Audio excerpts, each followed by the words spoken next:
All right, we're glad that you are here this morning, kids. Hey, glad that you're here with us this morning as well. We are walking through the book of Judges, and today we're going to be exploring one of my favorite stories as a kid growing up, the story of Gideon.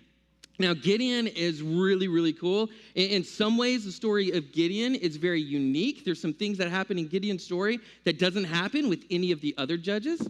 And so that makes him special. But then also, I would say Gideon can kind of also be like the prototypical judge. And what I mean by that is if we didn't read any of the other stories of any of the other judges and we just read Gideon, I think we would get a pretty good, clear picture of what the book of Judges is all about. And so there's a lot to Gideon, and we don't have time to cover everything this morning with the time that we have together. So we're actually going to do Gideon in two parts. So I'm going to get to hit some of the highlights this morning, and next week we'll get to finish up the rest of his story. So it begins in chapter 6 of Judges. So if you have your Bible and want to turn there, we're going to begin in chapter 6, the story of Gideon. Verse 1, the Israelites did evil in the Lord's sight. So the Lord handed them over to the Midianites for 7 years. The Midianites were so cruel that the Israelites made hiding places for themselves in the mountains, in the caves, and in the strongholds. Whenever the Israelites planted their crops, marauders from Midian, Amalek, and the people of the east would attack Israel, camping in the land and destroying crops as far away as Gaza. They left the Israelites with nothing to eat, taking all the sheep, goats, cattle, and donkeys. These enemy hordes, coming with their livestock and tents, were as thick as locusts. They arrived on droves of camels, too numerous to count, and they stayed until the land was stripped bare. So Israel was reduced to starvation by the Midianites. Then the Israelites cried out to the Lord for help. So we have here at the beginning of chapter 6, before we even introduce to Gideon, the setting of the stage. And if you're familiar with the other stories of Judges, we see that the cycle has begun yet again. There's this ongoing cycle with all of the stories in Judges where there's a time of prosperity, things are good, but then the Israelites start disobeying God, and so a foreign oppressor comes in, and it gets so bad that they turn and start calling out for God's help once again. And so that's where we're at. And so as the cycle continues, God responds. And so this is how he responds in verse 7. When they cried out to the Lord because of Midian, the Lord sent a prophet to the Israelites. He said, "This is what the Lord, the God of Israel, says. I brought you up out of slavery in Egypt. I rescued you from the Egyptians and from all who oppressed you. I drove out your enemies and gave you this land. I told you, I am the Lord your God. You must not worship the gods of the Amorites, in whose land you now live. But you have not listened to me." So this is an element that makes the story of Gideon a little bit unique. In all the other stories, when the Israelites cry out to God for help, God sends a judge, kind of like a military leader, to help them overthrow the oppressors. But this time, we have this prophet who is the response to the people crying out to God. And we don't even know this prophet's name. But this prophet comes, and what he has, the message that he gives is, remember, God has done some pretty cool things. Let's remember how God rescued us out of Egypt. Pretty cool. Remember what he did for us while we were in the desert. He provided for us. Pretty neat. And even the land that you live in now, it's because of God driving out the people before you. And so what the prophet is doing is reminding the people of the covenant that God has established with them. And he's reminding them that God has been faithful to that covenant. Again and again, God has been faithful. But the people have not. The people have in turn done just the very things that God told them not to do and have started following the pagan rituals and following these false gods. And so the prophet's here to tell them, God has been faithful, but you have not been faithful. But that's not the end. And I think it's very interesting of what's not included in the text. There is no indication of any kind of response from the people. There's no remorse, there's no repentance, there's no acknowledgement of their part of what is going on. It's silent on that front.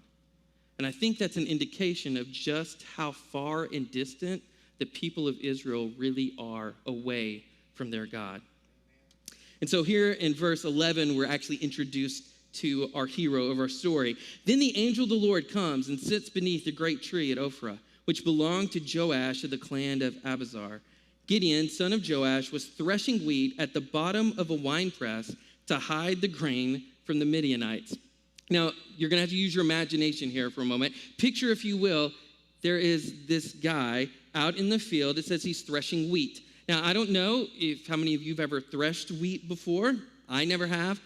But the way, my understanding of how it works is that you would toss it up into the air, and ideally there would be a breeze that would blow away the chaff and the parts that you don't want, and you would be left with the good wheat grains. And so you would do that multiple times.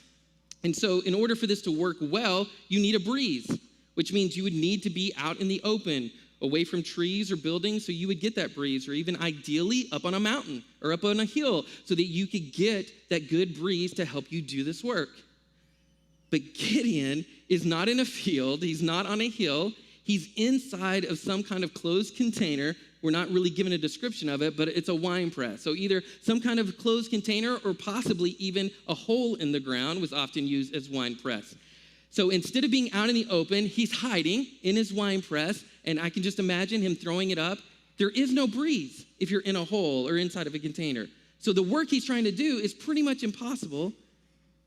Well, I guess unless he tried to make his own wind, just, I don't know, maybe that's what he was doing to try to make it work. But it's really kind of a comical situation to think Gideon is kind of like hiding away from the enemy because they don't want the enemy to come and steal his food. So he's trying to do this inside of a wine press. And God shows up and says this in verse 12. The angel of the Lord appeared to him and said, "Mighty hero." Y'all, that's kind of funny. Like, if you think about it, that's kind of comical that God calls him a mighty hero and goes on to say, the Lord is with you. But really, on a deeper level, I think it does tell us something about God. That when God looks at us, he sees us at our fullest potential. When God looks at us, he sees the best version of us. And at times when we look in the mirror and maybe we only see shortcomings and weaknesses and failures and past mistakes, when God looks at us, he sees so much more than that. He sees everything that we can be. And so he shows up and calls Gideon, even though he's hiding in a wine press, a mighty hero. The Lord is with you. Verse 13, "Sir," Gideon replied, "if the Lord's really with us, why has all this happened? Where are all those miracles our ancestors told us about? Didn't they say the Lord brought us up out of Egypt? But now the Lord's abandoned us. He's handed us over to the Midianites." Then the Lord turned to him and said, "Go with the strength you have and rescue Israel from the Midianites. I am sending you." "But Lord," Gideon replied, "how can I rescue Israel? My clan's the weakest in the whole tribe of Manasseh, and I'm the least in my whole family." And the Lord said to him, "I will be with you, and you will destroy the Midianites as if you were fighting against just one man." It's interesting to note that as the Lord appears to Gideon and Gideon begins to have a conversation, there's indication that Gideon really does not understand and realize who he's talking to. He does not really grasp that he is talking to the God of Moses, who did all those things. And so because he doesn't really fully grasp and understand who God is, it's very difficult for him to accept this commandment that God gives him to lead the army against the Midianites. He's very reluctant and hesitant to be obedient, which I think is true maybe for all of us. It's kind of hard to trust someone if you don't really know them very well. And I think we see that here with Gideon, and I think that's a reminder to us of just how important it is to take time to read our Bible, to take time to be at church, to take time to have discussions with other people about what God's doing in our life. Because the more we talk about God, the more we study God, the more we get to know him, the more we understand the type of God he is, the more we understand his character, his priorities, and it becomes a point where now we get to trust him, and it's so much easier to follow someone when you know them well. And so it's a reminder to us to make sure that we take time to know our God well. Verse 17, Gideon replies, "If you're truly going to help me, show me a sign to prove that it's really the Lord speaking to me. Don't go away until I come back and bring my offering to you." And he answered, "I will stay here until you return."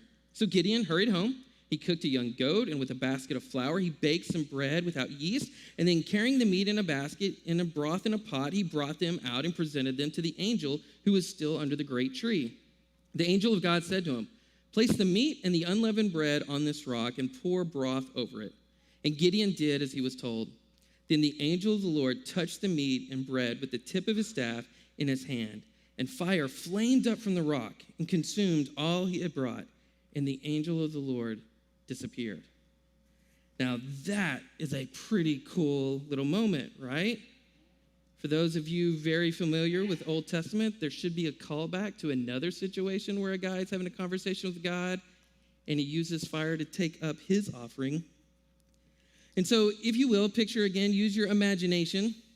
If Gideon goes home and he brings back his meat and his unleavened bread, let's pretend this is unleavened bread. It kind of looks flat like bread would. And it says that the angel of the Lord took his staff, so pretend this is his staff, and he goes and he touches Gideon's offering with his staff. And that's what happens. Immediately, it's burned up and it's consumed. Pretty cool, right? Not what I just did, but like that. That was pretty cool, right? I am so good we didn't have to use those as fire extinguishers on the wall. That's a neat thing that Gideon got to see. And he's like, "God, I have all these questions. I have all these doubts. I have all these concerns." And he's like, "I need something to help me know that this is like real, that this is really happening." And so God burns up his offering just like that right in front of him. And it's a really cool experience. And so Gideon's like, "Wow, that was awesome." And he says this: "When Gideon realized that it was the angel of the Lord, he cried out, 'Oh, sovereign Lord, I'm doomed. I've seen the angel of the Lord face to face.'" Maybe he kind of realized, I was kind of talking a little sassy to God a little bit earlier. Maybe this isn't so great. And God says, "It's all right." The Lord replies, "Don't be afraid. You're not going to die." And Gideon built an altar to the Lord there and named it Yahweh Shalom, which means the Lord is peace. The altar remains in Ophrah in the land of the clan of Abizar to this day. So we have here in this moment when Gideon finally realizes who it is that he's talking to and understands, whoa, the God that I've heard all these cool stories about in the past, I'm actually having a conversation with him, and he has a job for me to do. He is overwhelmed in that moment, and he has a moment where he kind of freaks out. And God, in the middle of all of his concerns and all of his fears, tells him, "It's okay. Have peace. Even when you're doubtful, you have my peace." What a great reminder. In the moments when we're fearful, in the times of life when we're worried, God offers us his peace in the middle of our fears. And Gideon, for the first time so far in this chapter, I think we have the first proper response to the presence of God. Up until this time, he just asked a lot of questions, shows a lot of doubts. None of the people, when the prophet was there, have any kind of response. But here, Gideon has a good response. He builds an altar there at that spot as a reminder that he will always remember that God shows up and says, "I am with you, even in your fears, and you can have peace." And so that altar is there as a reminder, and we see Gideon, doing some good, positive things. Let's jump down to verse 33. Now, for those of you that have been with us all throughout the summer, we are reading through the entire book of Judges, so any part I skip today, we're going to cover that next week, so don't worry. All right, so jumping down to verse 33, Soon afterwards, the armies of Midian, Amalek, and the people of the east formed an alliance against Israel and crossed the Jordan, camping in the valley of Jezreel. Then the Spirit of the Lord took possession of Gideon. He blew a ram's horn as to call to arms the men of the clan of Abizar and came to him. He also sent messengers throughout Manasseh, Asher, Zebulun, and Naphtali, summoning their warriors, and all of them responded. And so he's gathering his army so he can fulfill what God has called him to do. Verse 36, then Gideon said to God, if you're truly going to use me to rescue Israel as you promised, can you prove it to me in this way? I'm going to put a wool fleece on the threshing floor tonight, and if the fleece is wet with dew in the morning, but the ground is dry, then I'll know you're going to help me rescue Israel as you promised. And that is just what happened. When Gideon got up early the next morning, he squeezed the fleece and wrung it out, a whole bowl full of water. Then Gideon said to God, please don't be angry with me, but let me make one more request. Let me use the fleece, just one more test, and this time, let's make the fleece remain dry while the ground is wet with the morning dew. So that night, God did as Gideon asked. The fleece was dry in the morning, but the ground was covered with dew. So it's interesting to me to think about Gideon as he's portrayed so far. God first shows up, has a conversation with him, lots of questions, lots of doubts, lots of concerns, lots of worries. And here, we see it again. He still has lots of questions, lots of doubts, lots of concerns, very hesitant. And so I want to say this morning, and kids, I want you to hear this especially. It's okay if you have questions. It's okay if there are parts about God in the Bible you don't understand. It's okay. It does not make you a bad person if you have questions. It does not mean you love God any less if there are some parts that you're just like, I don't get that. It's okay. Because with Gideon, he constantly has questions. He constantly has doubts. He constantly has fears and is hesitant. But yet God called him a mighty hero when he first encounters him. And God knew full well he had questions and doubts and was still going to have questions and doubts. But yet God still looked at him and said, you're my mighty hero, and I've got a special job for you. It's okay if you have questions. It's okay. But I think Gideon gives us a great example of what to do when we do have questions. Notice that Gideon doesn't just stop when he has questions. He still seeks out those answers.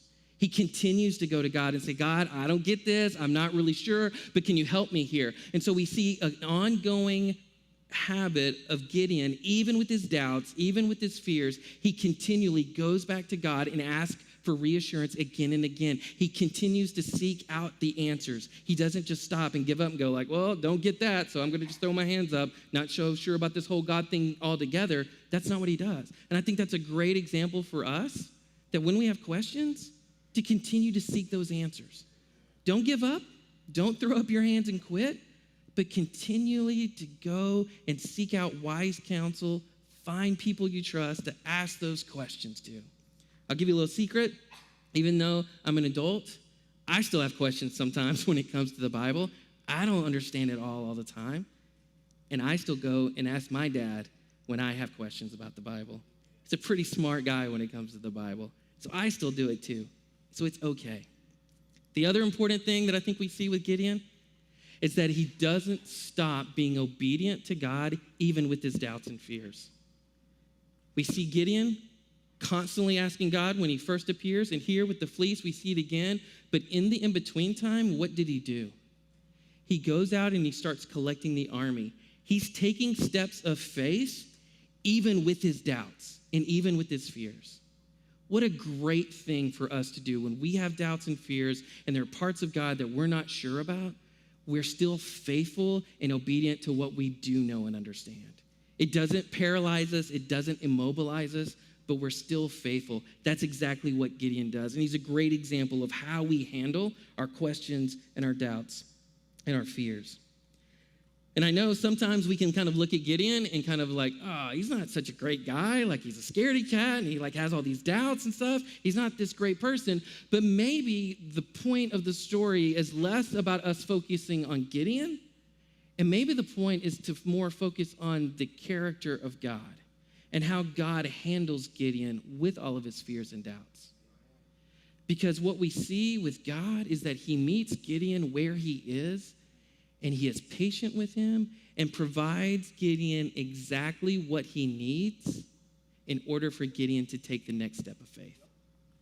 He does it over and over and over again. He meets us where we are and gives us exactly what we need to take that next step of faith.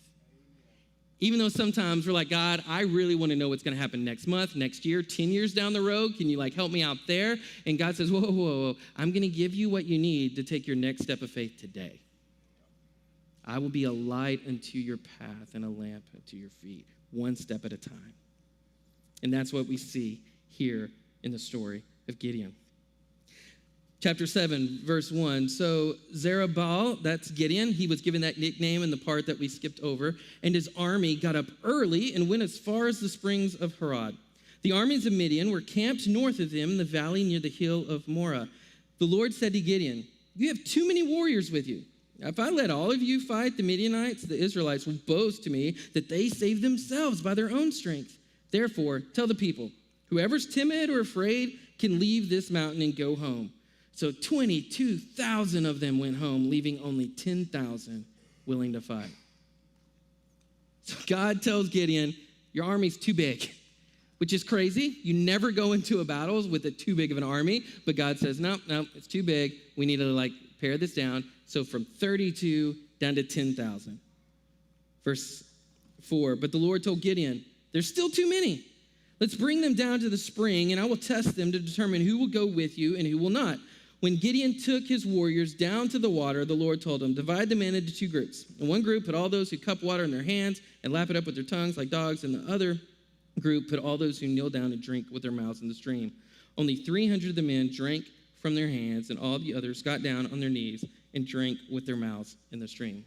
So this morning, I'm going to ask, just to help us kind of illustrate this so we can have a visual picture of it, two of our friends to come up here and help me with this. Remy, Josiah, can you guys come up here and help with this real quick? Awesome. So we have here the moment where, again, God is saying your army is too big, so we need to pare this down a little bit. You've got too many, so if you guys will step right here for me. And so he takes them down to a stream of water, okay? And so he divides his army up, and they've been outside in the heat, and so he goes, hey, if you're thirsty and I don't have any cups, how would you get a drink of water?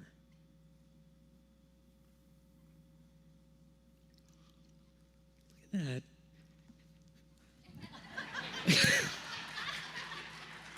Okay, and that's exactly what happens. There you go.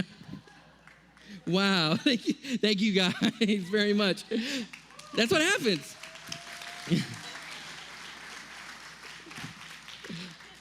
Some cup it with their hands, others just go straight for it, right? And so by doing that, he's able to divide them up, and those that were like Remy, were only 300. And so God's like, that's our army right there. Just the 300. That's what we're going to take. And the reason why God does this, as he explained to Gideon in the beginning, I want you to understand this battle is mine. It's not yours. I'm doing the fighting for you. And so as a reminder, yet again, God providing Gideon a reminder of his presence with him, we're going to pare this army down to 300 so you can see it's me at work that's doing this through you. And so we're going to jump down to verse 16. He divided the 300 men into the three groups and gave a man a ram's horn and a clay jar with a torch in it. Then he said to them, keep your eyes on me. When I come to the edge of the camp, do just as I do.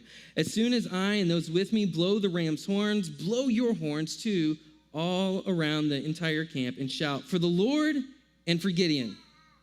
It was just after midnight, after the changing of the guard, when Gideon and the 100 men that were with him reached the edge of the Midianite camp. Suddenly they blew the ram's horns and broke the clay jars. Then all three groups blew their horns and broke their jars. They held the blazing torches in their left hand and the horns in their right hands, and they all shouted, "A sword for the Lord and for Gideon."